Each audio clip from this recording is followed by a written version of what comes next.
It's Thursday, August 10, 2017. Our guest today, Shannon Reeves. He's an assistant professor at Alabama A&M and political consultant Stan McDonald. I'm Dale Jackson. You're watching Yellowhammer TV live.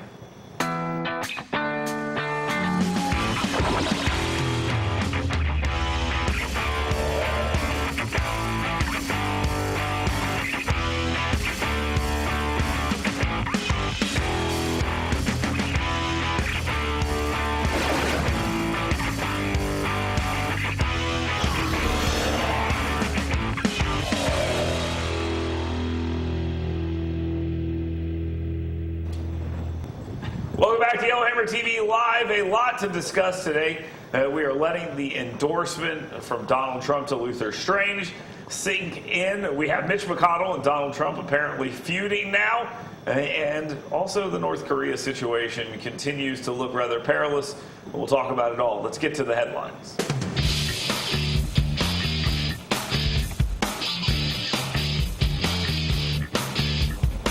Now, I don't know how much this endorsement of Luther Strange from Donald Trump will actually impact this election. A lot of people are telling me, oh, that stuff's already baked in.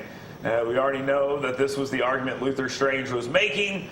He's got the support of Donald Trump. He's been behind Donald Trump the entire time. Mo Brooks and Roy Moore, where were they? Or they outright hate them.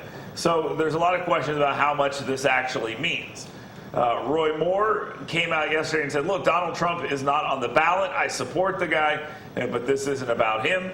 Mo Brooks said, hey, I'm befuddled by this entire thing, and almost in a tweet to the President of the United States asked him to take back the endorsement. Shannon Reeves, any chance in the world that Donald Trump, and now he's got into a little mix-up with Mitch McConnell, and we know Mitch McConnell was involved in this endorsement. Is there any chance that he reconsiders such a thing? I think it's a very far stretch here. Has the President of the United States ever reconsidered anything? That's true. That's true. Any statement that he's ever made, any tweet that he's ever made, has he ever, taken it back again? No. This is kind of how Washington works. Luther Strange came on board as a new senator from Alabama, and Mitch McConnell was in the business of gathering votes, and I'm sure that Strange decided he would be a loyal member of the team. In exchange, he was going to need support at home, and that's what he got yesterday. Stan, the reconsidering part I think is kind of funny. I hear a lot of people reaching out to Donald Trump on Twitter. Ed Henry, a state representative who was part of the Trump campaign, reached out to him specifically and, like I said, asked him to reconsider. And I don't foresee that happening. So how big of an impact? I know we talked about this a little yesterday, but we got some new panelists in here. Stan, how much of an impact is this going to have on Election Day? I don't think it's going to have a very big impact. I think some minimum. I do think that if you're the Strange campaign, you're glad, and I'm sure they're elated that they've got it.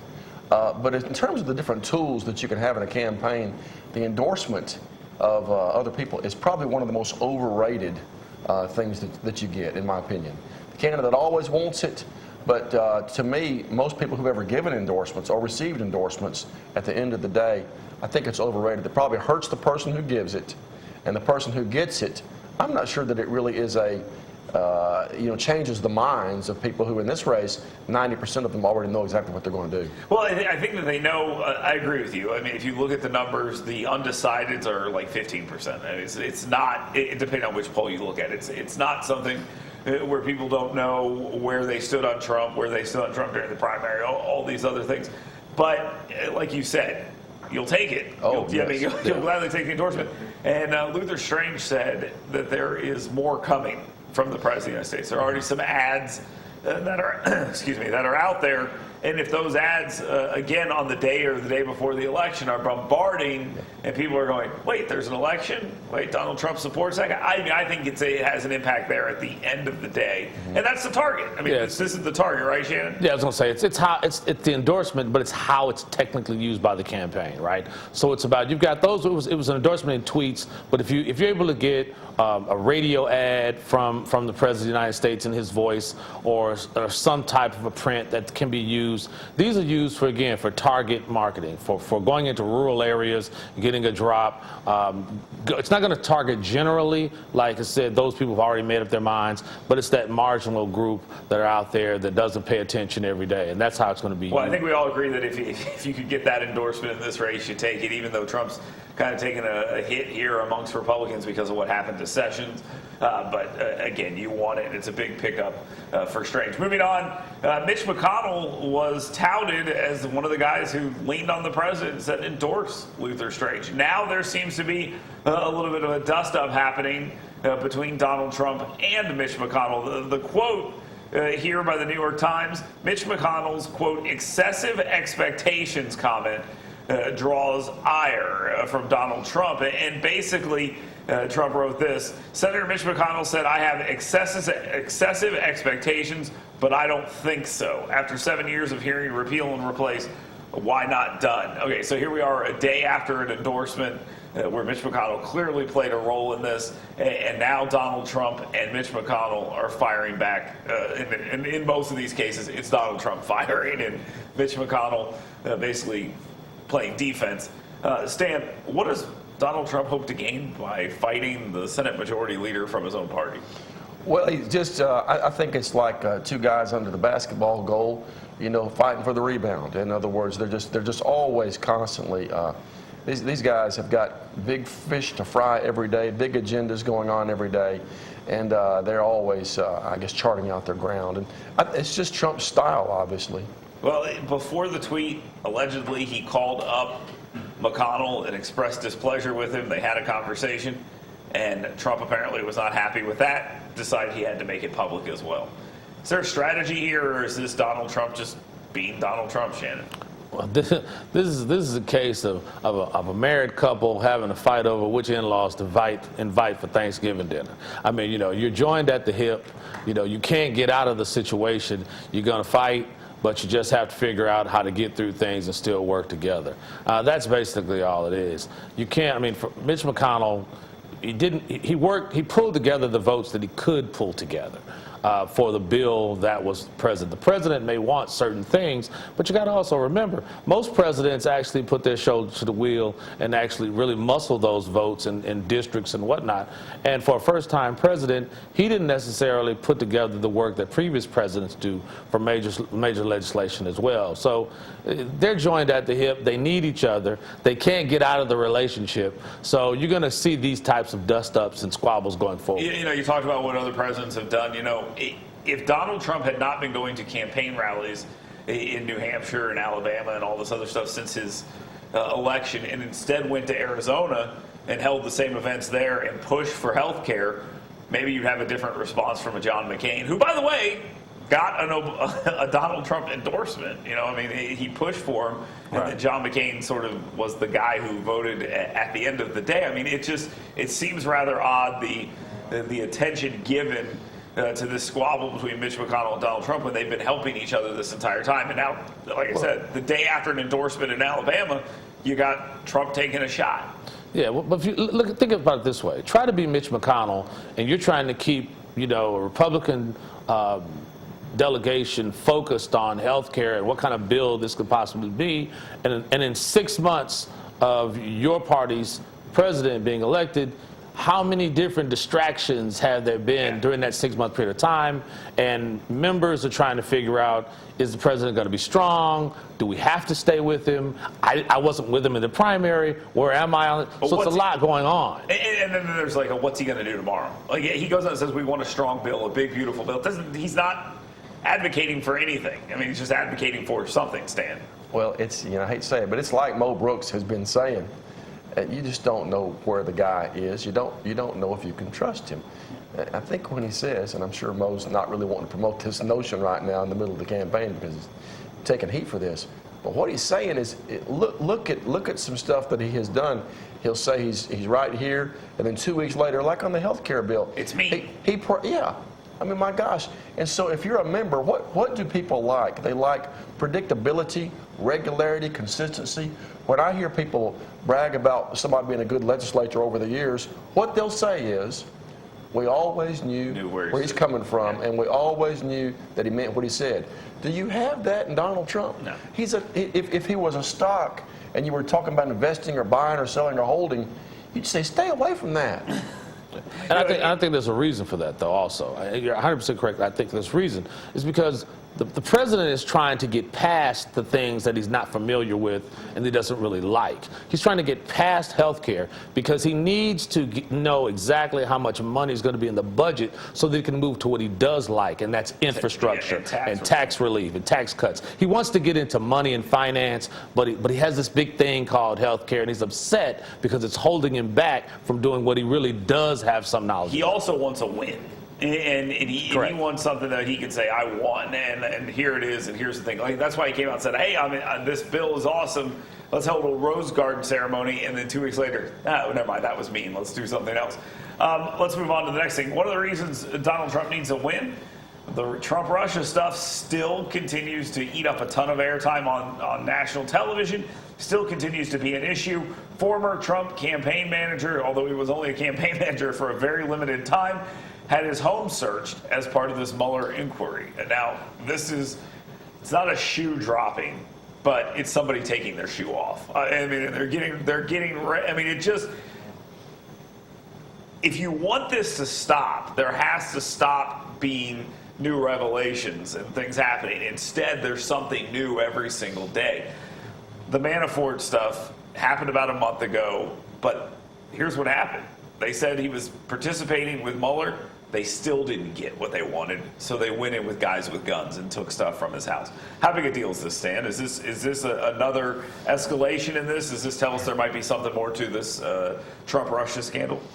I don't think it's a big deal, other than the fact that it demonstrates that they're just not going to quit. They want to keep on going.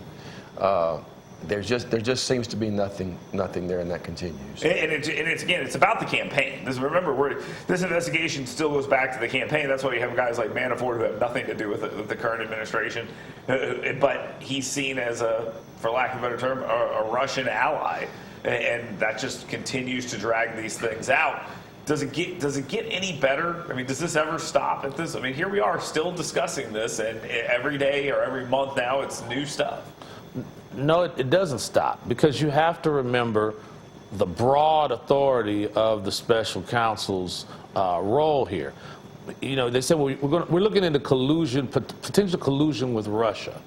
So you begin to look into that, and then you start following money, and you start going off into different rabbit trails. So now you're getting into Manafort's personal business dealings and how he moved money and different foreign accounts and whatnot. So we're totally off of, was there collusion? They're chasing a rabbit trail after other potential crimes that really have nothing to actually do with the campaign itself. And that's the danger of having the special counsel in a situation like this with such broad authority. Do you think Donald Trump regrets firing James Comey yet? That's what I just told you, he never takes anything back, right? No, I don't think so. He doesn't. I don't think he thinks that way. Okay. Let me say this, though. It kind of exploded, this whole thing, made it worse. Not that it was ever going to go away, but it just seems like it made it worse. I think the Democrats are just trying to create a James Bond movie here. I mean, this is, it's an issue that's pretty sexy, really, when you think about it. Absolutely. Spies and money and international money and all that. And I do think that the general populace, doesn't really understand, I've said this on the show before, how much that international interests are in Washington, D.C. right now every day. Some of the household names that our lobbyists are working for are hired by Saudi Arabia and Qatar and everything else. When you walk down the halls of the Washington, D.C. right now and see a lobbyist, they may not be working for Coca-Cola or Johnson & Johnson. They may be working for the Soviet Union. Yeah, I think this is a very good point. People don't understand that when you walk down the hall and you're talking to a Saudi Arabian lobbyist, if I told you Saudi Arabian lobbyist, most people would think guy with a long robe, an Arab guy. Oh, no. Not the case. No, it's not. It's just an average Joe who's worked in government forever, who's been hired by Saudi Arabia to make that argument. So I think there's a lot of truth to that. Let's move back to the state of Alabama. This, I think, is news in the form of it keeps other news from happening. You have Del Marsh acknowledging that he plans to seek another term in the Alabama State Senate. Now, I've heard before that Del Marsh is not going to seek leadership. He's actually going to take a step back and just try to get some stuff done as opposed to leading the whole Senate. That's a whole other story. with Del Marsh saying that he is not running for governor, that's basically what he's saying here. That tells me Kay Ivey has told him she is running for governor. Am I misreading this, Stan? You're, as usual, dead on. All right, praise me some more. You're right. Kingmaker. So Kay Ivey must have told him about her. Kay Ivey must have told Del Marsh behind the scenes, I'm running. Those two are very close. You know, I mean, they're how do I say this? They're good Auburn people. You know, they're very, very close in a lot of ways. They were not going to do anything without checking with each other. So Del Marsh, there was some speculation that he would run for lieutenant governor and she would run for governor, and you know, I guess the implication there was he would be next in line.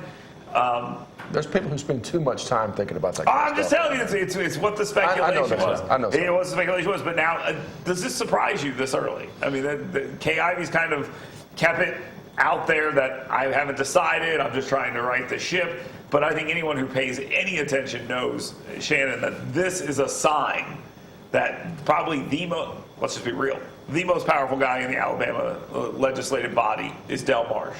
And he's saying, I'm going back to the Senate. That means Kay Ivey's running, Shannon. I mean, that's yes, I would agree that would be my first read. The second read I would have on it would be politics is a game of head fakes. The governor can never be perceived as being a lame duck.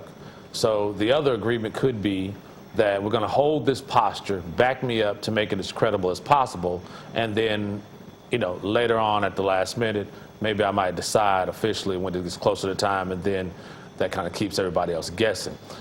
Your first perspective, I think, gives me the most thought that that's probably the case as an incumbent governor. But just in case, I would just say I've seen other things happen. So she can come down the road and be like, okay, I'm not running, and Del Marsh goes, okay, there's an opening, I'm going to run for governor. And, nobody's going to hold that against him. And one or two people just don't make decisions. I mean, you talk about, there are a lot of people that get together on these types of things, on campaigns, and decide, hey, what should we really do?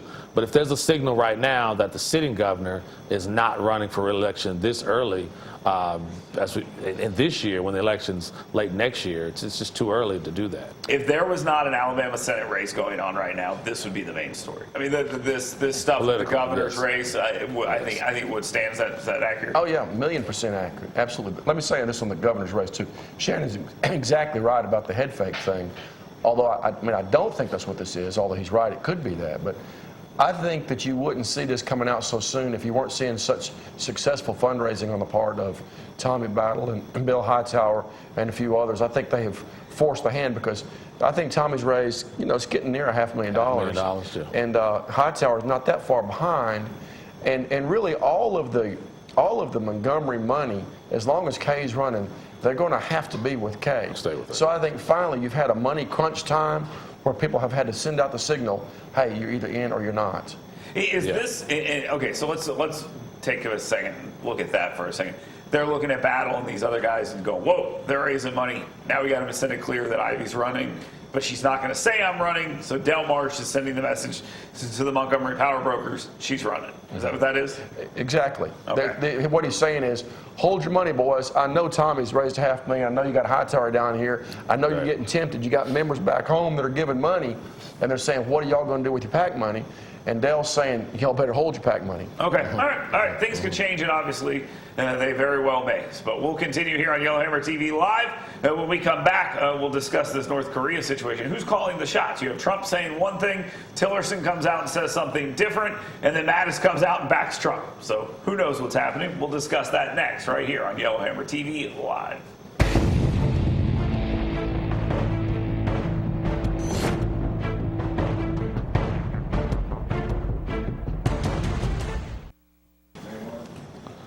Welcome back to Yellowhammer TV Live. Let's get into a discussion about what's happening in North Korea. You know, I've had a lot of people ask me, what does this mean? Is this guy serious?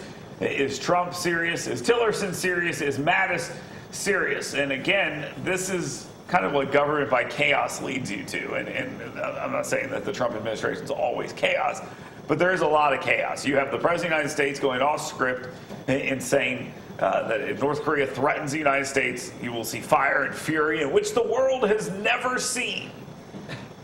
And then North Korea goes, oh yeah? we're going to hit Guam, which at that point, you don't know what you're going to hear from the Trump administration. They send Rex Tillerson out. Rex Tillerson is the Secretary of State. He is a more diplomatic individual, obviously, than Donald Trump is. He kind of tries to back things down just a little bit. Everyone says, okay, Tillerson comes back and has sort of walked this thing back. Then General Mattis comes out and goes, oh, no, don't mess with Trump. I mean, so there's a lot happening here. What's the official line from the Trump administration? I don't know what it is, so I'll ask you, Shannon. What is the official line here? Well, I think a few things are happening. I think you have the President of the United States, again, being himself. He's not going to be this traditional president as previous presidents have been, being measured in certain talk.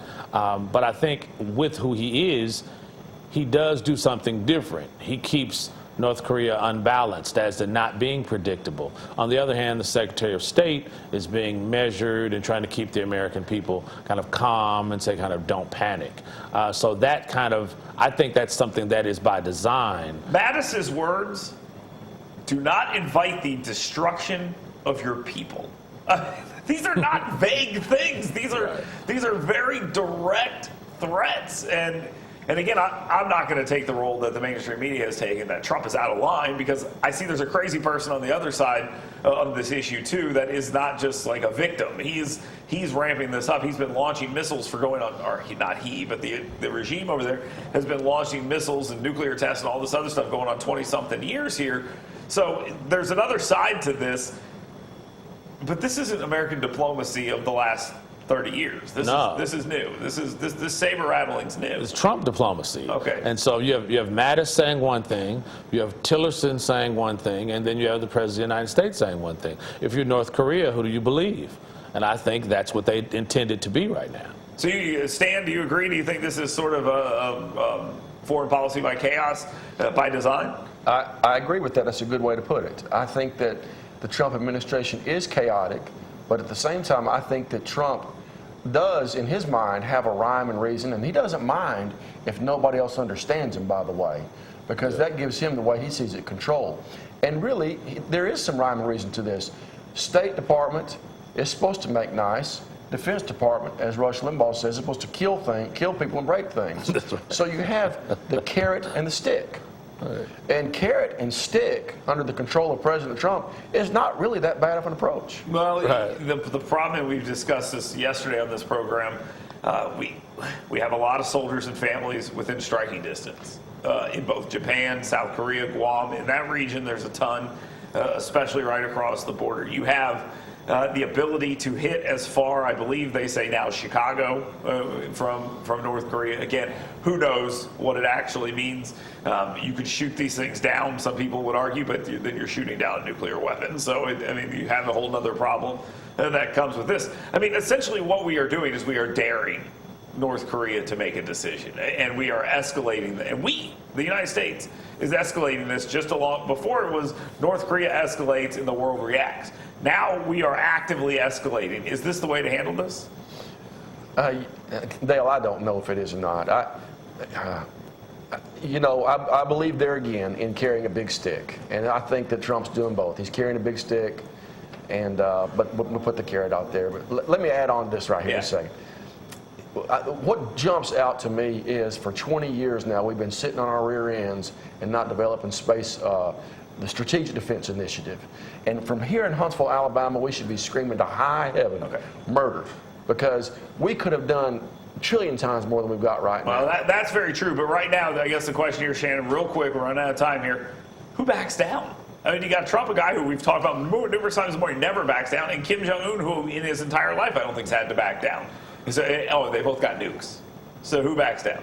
North Korea backs down or they lose. Okay. I don't think we're playing this time. Okay. Fair enough. When we come back, thank you very much, guys. When we come back, we'll figure out what is the biggest story of the day, what's important to us. You're watching Yellowhammer TV Live.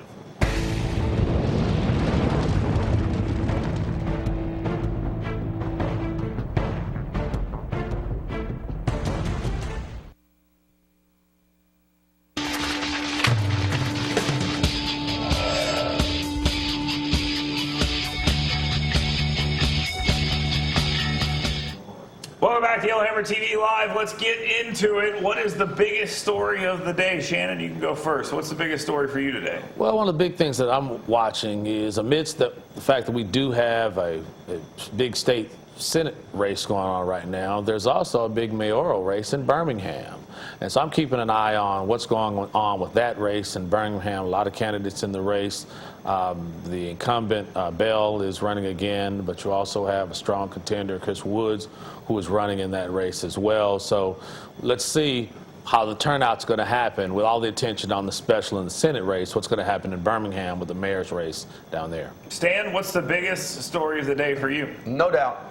UCLA quarterback Josh Rosen taking a shot, seemingly, at University of Alabama's football program. Really, if you look at what he said, he's an economics major, and he's just talking about what supply-demand is for major universities, whether or not there's a demand for football or higher SAT scores. Sounds like a guy who's upset that Alabama's going to win the national championship. The biggest story for me today is about a gym in Atlanta that says no effing cops allowed. I think this guy's going to have a problem if he ever needs any cops to come in there and help him. We'll be back tomorrow. Thanks for watching. It's Yellowhammer TV Live.